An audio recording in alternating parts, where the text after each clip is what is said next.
বন্ধুরা নমস্কার। যতন খুলুম খান। বিধানসভার অধিবেশন চলছে।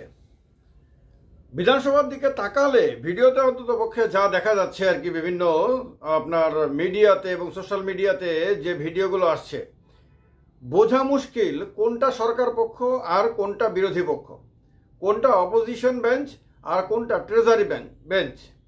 অপোজিশন অনেকটা নিচু গলায় কথা বলছে, আর সরকার পক্ষের মানে ট্রেজারি বেঞ্চের লোকেরা হল্লা চিৎকার করছে। চিৎকার মানে কি, সপ্তমে আপনার গলার আওয়াজ এত বেশি আর কি, কাওয়ালি মানে গাইছে বলে মনে হয় কখনো কখনো। এত চিৎকার, এত অ্যাগ্রেসিভ, এত আক্রমণাত্মক এবং এত অহংকারী ভাব, এটা শাসক পক্ষে থাকা কোনো অংশকে এটা মানায় না কোনো অবস্থাতেই।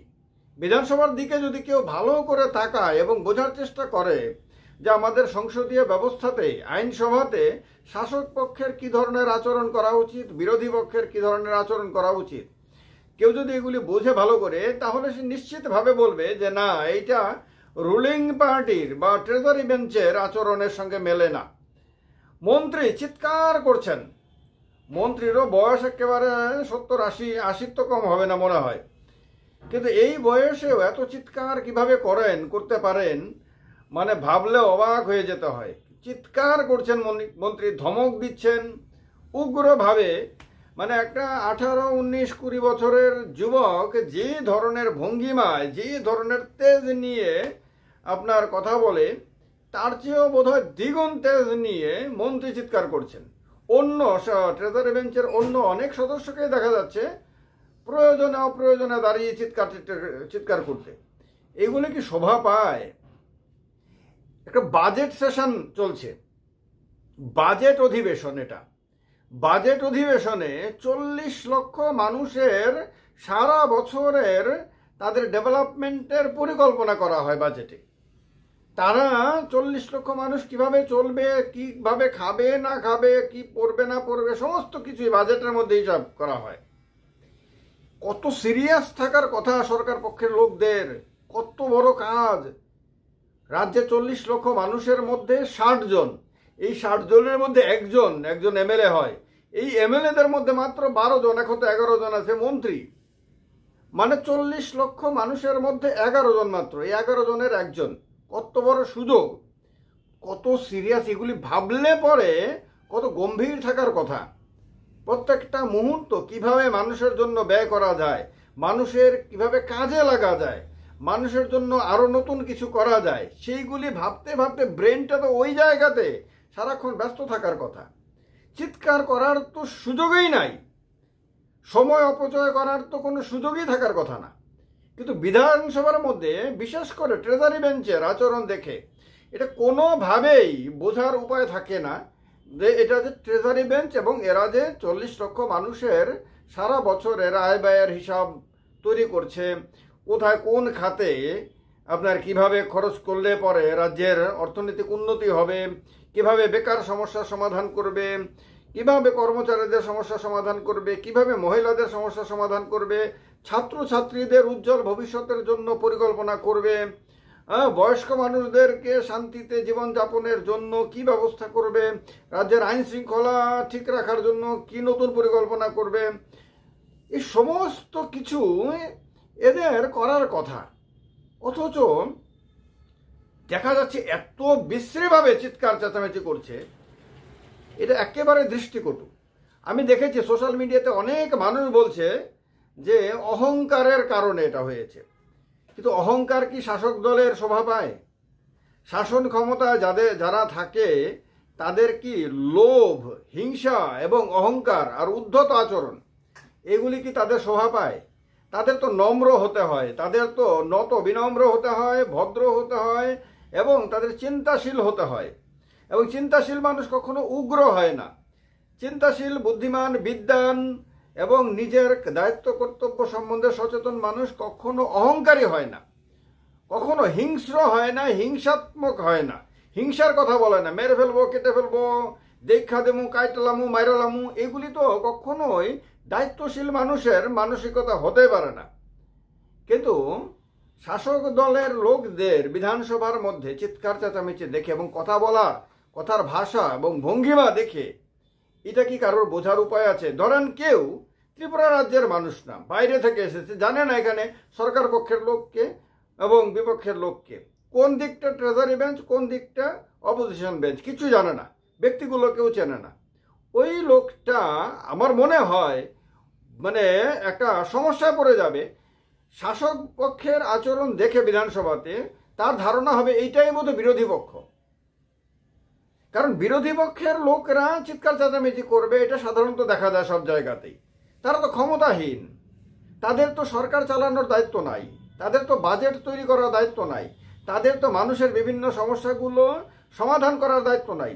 তারা বিভিন্ন সমস্যার কথা তুলবে, সেই তোলার পরে সরকার যদি ঠিকমতো অ্যাটেনশন না দেয়, সরকার যদি সেগুলো সমাধান না করে, তারা হয়তো চিৎকার চেঁচামেচি করতে পারে সরকারের দৃষ্টি আকৃষ্ট করার জন্য, জনমত তৈরি করার জন্য, সরকারকে চাপে রাখার জন্য। তারা অনেক সময় হই হল্লা করতে পারে, চিৎকার চেঁচামেচি করতে পারে সরকারকে বাধ্য করার জন্য।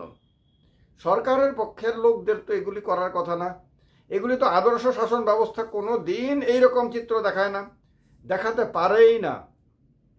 কিন্তু বিধানসভার চিত্র দেখে হতাশ হওয়ার মতন, ত্রিপুরাবাসী হিসেবে অবশ্যই হতাশ হওয়ার মতন না, শুধু এটা চিন্তা করার মতন, দুশ্চিন্তা করার মতন বিষয়।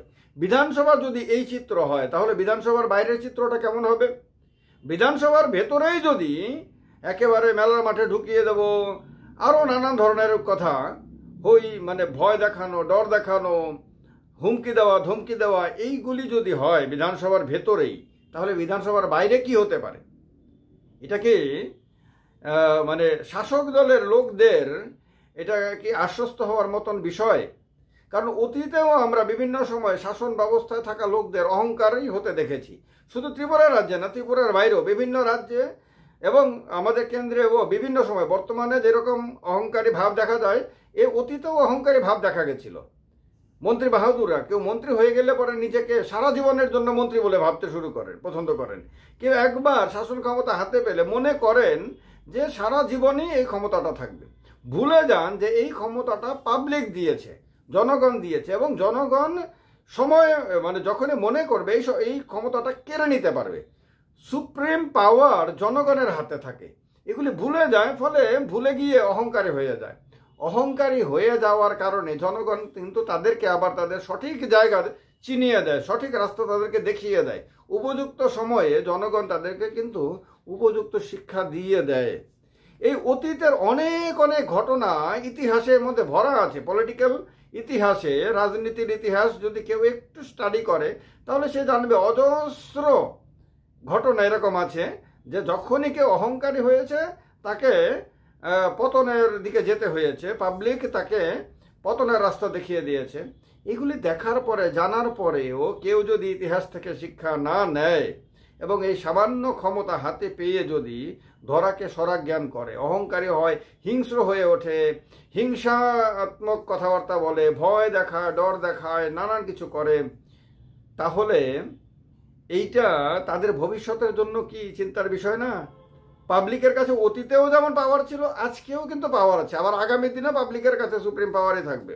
সার্বভৌম ক্ষমতা জনগণের কাছে চিরকাল ছিল, চিরকাল থাকবে। সুতরাং কেউ যদি মনে করে না জনগণ এখন আর, আমরা এত বেশি ক্ষমতা সম্পন্ন হয়ে গেছি যে জনগণ এখন আর আগের মতন সার্বভৌম ক্ষমতার অধিকারী হবে না, জনগণের চেয়ে বেশি ক্ষমতা আমাদের কাছে থাকবে, এটা যদি কেউ ভাবে, এটা তার নিজের দুর্বলতা, এটা জনগণের দুর্বলতা না, এটা কখনোই গণতন্ত্রের দুর্বলতা না। আমরা দেখেছি ইয়ে ডার আচ্ছা লাগা, এরকম কেউ কেউ বলেছিলেন কয়েক বছর আগে। আমরা দেখেছি সাংবাদিকের সঙ্গে কথা প্রসঙ্গে সাংবাদিক যখন বলছেন आपसे तो ये অপোজিশন वाले डरते हैं, आपसे तो वो पार्टी के नेता डरते हैं, उस पार्टी का नेता डरते हैं, তো তখন উত্তর দিতে আমরা দেখেছি ইয়ে ডার মুঝে আচ্ছা লাগা, এরকম যখন বলছেন তখন হাততালিতে হাততালিতে চতুর্দিক সরগরম। তো যিনি বলছেন ইয়ে ডার আচ্ছা লাগা, তিনি তখন এটা খেয়াল করেননি যে এই যে অহংকারটা, এই অহংকারটা মানুষ কিন্তু পছন্দ করে না। কিছু মানুষ হাততালি দেবে, চিরকাল কিছু মানুষ থাকবে, রাজক্ষমতা যার কাছে থাকে তার দাবিদারি করা, তাকে খুশি রাখার জন্য, তার তোষামোদি করার জন্য কিছু লোক চিরকাল থাকবে। কিন্তু এই লোকগুলো কিন্তু সমস্যার দিনে, কঠিন চ্যালেঞ্জের দিনে সরকারকে রক্ষা করতে পারে না, অতীতেও পারেনি, বর্তমানেও পারছে না, ভবিষ্যতেও পারবে না। এই মানুষগুলো সরকার রক্ষা করার কথা মাথায় রাখে না, শুধু সরকার থেকে যতটা সম্ভব মধু শোষণ করতে চায় এরা। তো এই সময় তারা ওইটা ভুলে গেছিল। আজকে কিন্তু এইরকম বলে না ইয়ে ডর আচ্ছা লাগা, আজকে কিন্তু নিজেই ডরের মধ্যে আছেন, নিজে আতঙ্কের মধ্যে থাকেন যে এই ক্ষমতাটা কখন পাবলিক হাত থেকে কেড়ে নেয়। রাজ্য বিধানসভার চিত্রটা আমি দেখেছি সোশ্যাল মিডিয়াতে, প্রচুর মানুষকে কমেন্ট করতে দেখেছি। মানুষ কিন্তু চিন্তিত, মানুষ কিন্তু সরকারের বা সরকারি লোকদের কাছে অহংকার পছন্দ করে না, তাদেরকে বিনম্র রূপে ভদ্র রূপে দেখতে পছন্দ করে। এটা যদি তারা শিখতে পারে, এখনও সময় আছে, যদি শিখতে পারে তাহলে তাদেরই হয়তো মঙ্গল হবে, আর না হলে ভগবান জানে। যে শ্রীরামের কথা আমরা বলি, শ্রীরাম কিন্তু আদর্শ শাসক ছিলেন, যার কারণে পৃথিবীতে এখনো পর্যন্ত ভগবান শ্রীরামের সমতুল্য আর কোনো শাসক দেখা যায়নি। শ্রীরামের কথা মুখে বললে মনের মধ্যে যদি শ্রীরাম না থাকে, শ্রীরামের আদর্শ যদি মনের মধ্যে না থাকে, তাহলে কিন্তু রাম ভক্ত বলা যাবে না কাউকে, এটা নিশ্চিত। ভিডিওটা যদি আপনাদের কাছে মনে হয় যে রাজ্যের প্রত্যেকটা মানুষের শোনা দরকার, প্রত্যেকটা মানুষের এই আলোচনা মানে এর সঙ্গে যুক্ত হওয়া দরকার, তাহলে ত্রিপুরা পলিটিক্যাল শো চ্যানেলটাকে তো সাবস্ক্রাইব করবেনই, এই ভিডিওটাকে ম্যাক্সিমাম আপনার মোবাইলের মাধ্যমে শেয়ার করবেন। এটা আপনাদের দায়িত্ব। আমার কথা আমি বললাম, বাকিটা আপনাদের দায়িত্ব। আপনারা যদি পালন করেন করবেন, না করলে এটাও আপনাদের ইচ্ছা। ভালো থাকবেন। নমস্কার। যতন খুলুমখা।